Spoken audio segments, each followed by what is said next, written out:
Hey guys, this is Alex again from SkyRC.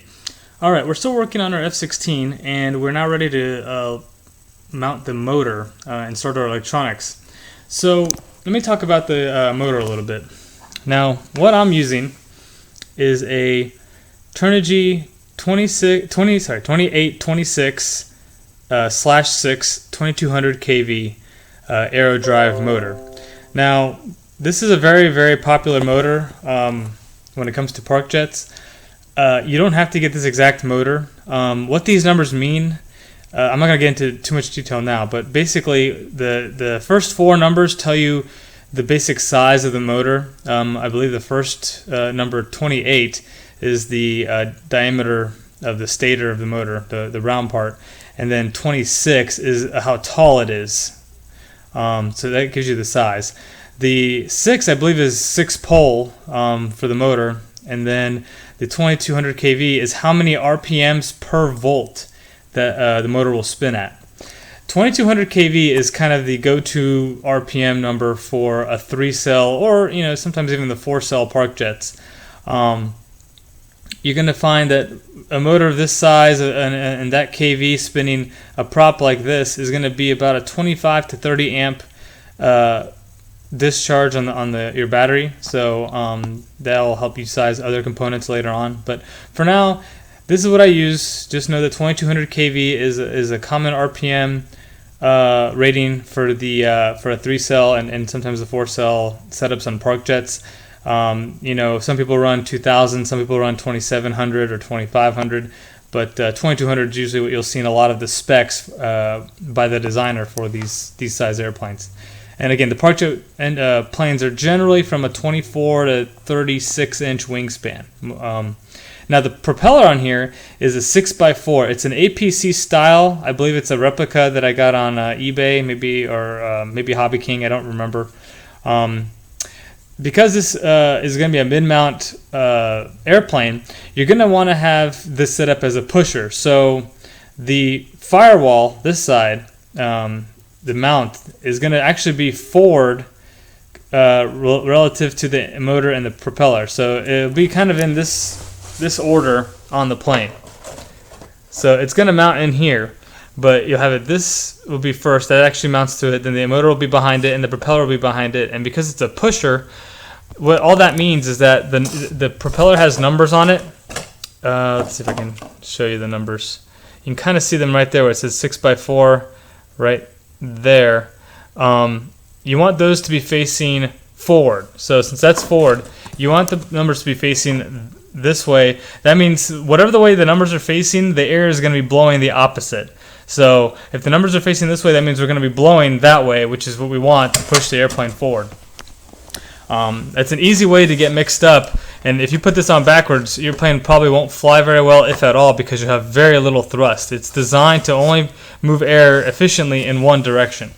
So just one thing to be aware of. Now as far as the size, 6x4, what does that mean? That is a 6-inch diameter, so this is a 6-inch diameter prop, and then the 4 is the pitch, which really what the pitch is it's a number that represents the distance that the propeller would move forward for one revolution if it were going through like a perfect fluid. Think of it as if you were spinning this thing in Jello, how far forward would it go for one rotation? And it would go basically 4 inches forward for every one rotation.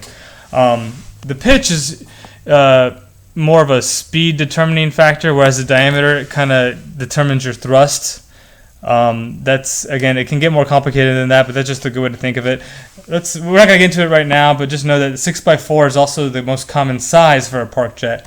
Some people go with 5x5 or 6x5, and maybe some people even go up to the 7-inch props, but 6x4 is by far the most common for park jets. 6x3s are also somewhat popular too. They're a little less amp draw on your motors, but 6x4.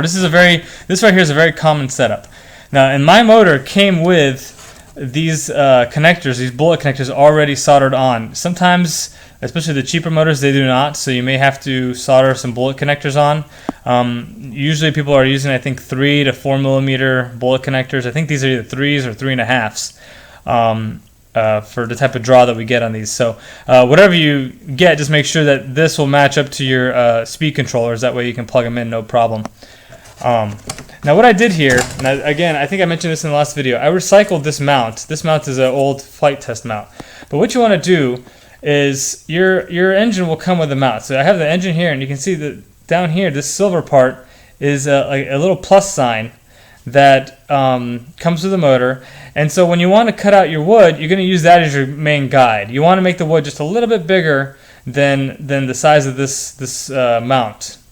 You don't want your holes to be like right on the edge. So you see here I have about a little over 1/8 of an inch on each side. Actually here it's a little bit more, but you want to have a little bit extra meat, and not necessarily a whole lot, but just enough so that your holes aren't right on the edge. I would say leave a good 1/16 of an inch to 1/8 of an inch of wood on around all sides, and then you're going to cut that out using a Dremel or a little saw or whatever you want to use. You can hack away with a knife if you want. And then to do your holes, what I did is I set it down, and the more square you can get the mount, the better. You don't have to have it perfectly square, but it's going to make it easier on you if you do. The more square you can get, the better. Then center your motor in here like this, and you can see this is a little off. It's got a little angle to it. I think you can maybe see that. But and then I just made a mark with like a pencil on all the hole locations. And then I took the motor back off, and I drilled out all the holes. I think I used a 1/16 drill bit. And the size of that will depend on what the specifics of your motor, but that was just a good size for me because you want to drill it a little bit smaller than whatever screws you're going to end up using. And then I just have screws. I just use screws that I have lying around. These aren't even all the same. Now these, I don't know if you can tell, but they're all flat-ended. I think they're made for like plastic. A lot of them are recycled from old plastic RC toys and stuff like that. If you can get one that has a point on it, it'll make your life a little bit easier when you go to drive them in, especially the first time. But really anything you have around that will fit. Trying to make sure it's not excessively longer, or you don't want it sticking out too much past the wood because it'll get more in your way when you go to mount it. But you do want it to extend through the wood completely. I do have this extra hole here. That was part of the flight test setup. You don't necessarily need to have that there. It is a nice little relief to let this motor have maybe a little extra cooling. I don't really know if it helps me out that whole lot, but that's what that's there for. And then these other 2 holes are for the flight test planes also, so you don't need to worry about those. But and that's pretty much all I do. You tighten them down. Don't tighten them the screws down too much because you don't want to strip the wood. There's not a whole lot of wood there, so you don't want to go too tight. You just want it to be snug so that it's not going to vibrate or anything and come loose on you. So the next step will be to go ahead and mount this in here. Now what I like to do is I use epoxy for this part, and then I usually go back with hot glue to do reinforcement. So I'm going to use epoxy, and I'm using the hobby grade. This is from a local hobby store, but just a little 5-minute quick cure epoxy. You can use the stuff from the hardware store, I guess. I've never tried using their stuff. I've always had this around. I've heard that sometimes that epoxy doesn't work as well for hobby stuff. I'm not sure exactly what the issue is, but it could be worth a shot. I would suggest, if you can, trying to get something like this. I think they sell this on Amazon and eBay. If you just look up 5-minute hobby epoxy, you'll probably get something that at least looks like this to come up. But I honestly don't think that the hardware stuff would really do you any harm. So if you're limited to that, then it may be worth a shot. One of these days I'll probably try it. I haven't had that stuff in stock for a while here, so. And you could actually still use hot glue. You don't have to use epoxy. You can use hot glue. Just be mindful if you're in a hotter climate that that could be an issue. If you're flying on a hotter day and the motor getting hot, it may start to loosen that hot glue hold. That's why I only use it for a reinforcement. But you could use that as your main attachment, especially in the cooler months of the year. You probably won't have a problem, but. Or just put plenty on there and maybe follow up with a couple of zip ties or something. There's different ways to do that, but And even like something like Gorilla Glue would probably work pretty well. It'll make a bit of a mess because of the foaming action, but Gorilla Glue has a pretty good amount of holding capacity. I would just make sure that if you can use Gorilla Glue, that you have a very thin layer. I mean, you don't want really a spongy layer necessarily between this and your foam. You want that to be pretty firm. So if you use Gorilla Glue, I would have it thin as you can get away with, and then still probably follow up with some sort of hot glue or something to further reinforce it. So I'm going to go ahead and mix up my epoxy and go ahead and mount this. I'll probably, that will involve quite a bit of moving around of the airplane, so I don't know if I'll have to video that, but what you're going to want to do, I'll just describe the process. Once you get your glue ready to go, you want to test fit first. I have not test fit this yet, and I'm probably gonna have to go ahead and trim away some foam here just to get this to fit in here. Because with a big glob of glue on here, you're not gonna want to be messing around with a whole lot of trying to fit stuff in here and wedge stuff in, because the glue's gonna start running and you're gonna end up with a big mess. So you want to make sure that this mount and motor will go in here as quickly and easily as possible. So you're going to probably have to trim away some foam here unless you're going with a really small motor mount. You have to trim away some foam, do a test fit, make sure that it fits in there nice. And then when you go to actually glue it in, what I do is I use, especially on these profile planes, I'm going to use this spine and my vertical stabilizer to help me align the motor. You want to make sure this is nice and in line with the rest of the airplane. So I'm going to use that as my eyeball guide for that. You can also use the gaps. Once you get this in here, you can use the gaps between the propeller and the front and the back to make sure you're nice and even. This is of course assuming that you cut your slot pretty straight. That's another thing you can use. So I mean, all I do when I do these is I just eyeball it. So I get it in here. I make sure that it's aligned with the line of the center axis of the airplane. I make sure that my gaps here look pretty even on both sides. And then you also want to make sure that the position's good. So not just your angles, but you want to make sure this is sitting dead center in the plane, right in the middle of the plane. And then you want to make sure that you're going to be up against your mount here. Now you may have to, because of this little prop nut right here, this is actually a nut that holds the propeller onto the motor.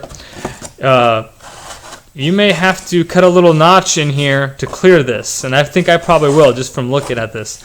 So that's one thing. And I didn't talk about it, but how this propeller goes on is that there is a collet. You can kind of, I don't know if that's not going to show up on this camera, but there's a little collet here, a little tapered collet. That's going to go on first. Then there's this, what you're looking at here is like a spacer that will go on. And the instructions will be with your motor usually, but there's a little spacer here. The prop goes on after that, and then this nut goes on and tightens everything down. And I just usually use like a little Allen wrench in the hole here to help give me some torque on it. You don't want to tighten it down too much, just snug enough to hold the propeller from spinning on you. And then the propellers themselves always come with a few different little couplers that you can put in here, little spacers for different size motor shafts. So your motor shaft is not going to be a problem because you're using this adapter thing that came with the motor, but it's got a diameter that you're going to have to match with those little spacers that come with these propellers. And it's just one of those things like an old model, like an old plastic model from Testors or something. You just snap it off and then you just trim it a little bit and you insert it in here. You'll see them when you order your props. They'll come with those little spacers that go in here, so you do want to use that. And if I get a chance later on, I'll try to show it. But anyway, so that's pretty much it. Other than that, make sure you're aligned. And then as the glue is drying, now with 5-minute epoxy, you're not going to have a whole lot of time. I mean, you're gonna have more time than hot glue, but it's gonna, once it starts to set, it's gonna set very quickly. So just be ready for that. If you're not familiar with or with epoxy, you may want to even just do a trial run first with your epoxy, just mixing a little bit up and just seeing how quickly it dries and how the consistency changes over the first couple minutes of the drying time. But you're not going to have a whole lot of time. So another thing you want to make sure is that that your angle this way, your vertical angle, is nice and level. You want to be, you basically want the tip of this spinner to be right in the middle of this piece of foam. You want it to be right in the middle of this and this. That's a good way to help make sure you're aligned. You just want to make sure everything's nice and perpendicular and straight and centered. And again, I do that all by eyeballing everything. I don't usually measure, but and unless the plane calls for some sort of thrust angle, which is what this is when you deliberately angle it this way or this way, that's called thrust angle. Unless it calls for that, you want to make sure everything's nice and straight. And with these park jets, they've always been straight. The ones I've done. So, all right, that's enough of me. I'll pick this up again after I get the motor mount glued in. All right, bye. Hey guys, it's Alex again from SkyRC. Okay, so we got our motor mounted. I did have to go in here and cut away a lot of the foam to fit this in here nice and flush and without a whole lot of obstruction or issue. Now what I actually did is I found it easier to sneak the motor in from the back here, from the bottom, because there's a lot more room because of the cutout on the bottom of the fuselage. So I was able to go through here and get it to mount up. Now, I did, just like I said, I went ahead and used epoxy. I mixed up a little batch of it, and I spread it actually on the foam first, and then I held the plane vertical like this, and then went ahead and stuck my motor on. I had to cut a little bit of relief here because of the screws from the motor mount poking through the back of the wood. So I had to do kind of a couple test fits and then take some foam out so that they would clear here. That way, it was going to sit nice and flat. So I got it pushed on there, pretty flat. I did have to, kind of hold it and make some adjustments as it was drying to get it as straight as possible. And you can see I kind of have it pretty lined up with my the propeller is lined up with the prop slot pretty good. Now, I will also say that if you don't get this 100% perfect, at least on the angles, you can make adjustments, and it's one reason I mounted it this way. You can see I got the mount so that you have, this on top and this on the side, and then you have one on the bottom and one on the other side. So if you want, and you need to make some adjustments on the angle, you can actually remove these screws and then stick, a real thin washer underneath and use that to kind of, mess with the angle. So, if it was pointed one direction too much, like let's say left or right, you could put a washer on the opposite side so it'll kind of kick it the other way again. So that's another trick that works really well. Now you're going to want to use small, thin washers, and if it's a real slight adjustment, what I've done is even fold like a piece of paper a couple times over and poked a hole through it and used a piece of paper as like a real thin washer. So, that will work pretty well too. And if, you may have other ideas, you can use maybe like an old gift card or something, just, anything nice and thin that you can put in here as a spacer. So you can use this mount with some washers and adjust your angles if you didn't get it quite right with just the glue. Now the next step is to go ahead and reinforce this joint. Now I put a pretty good glob of hot glue when I first put this piece in. And again, the reason this is dark is because I just got some paint on it. I was messing around with my paintbrush earlier before I put this piece on, so that's why it's black. Yours won't be black. But so the hot glue, I'm going to come in here and I'm going to just add a little extra thicker bead all around here. I'm going to kind of spread it out nice and good. You don't want to use too much, but I'm just kind of trying to enlarge this contact area as much as I can. And I'm going to do that for all the sides that I can get my gun to. And after that, we'll go ahead and pick it up from there.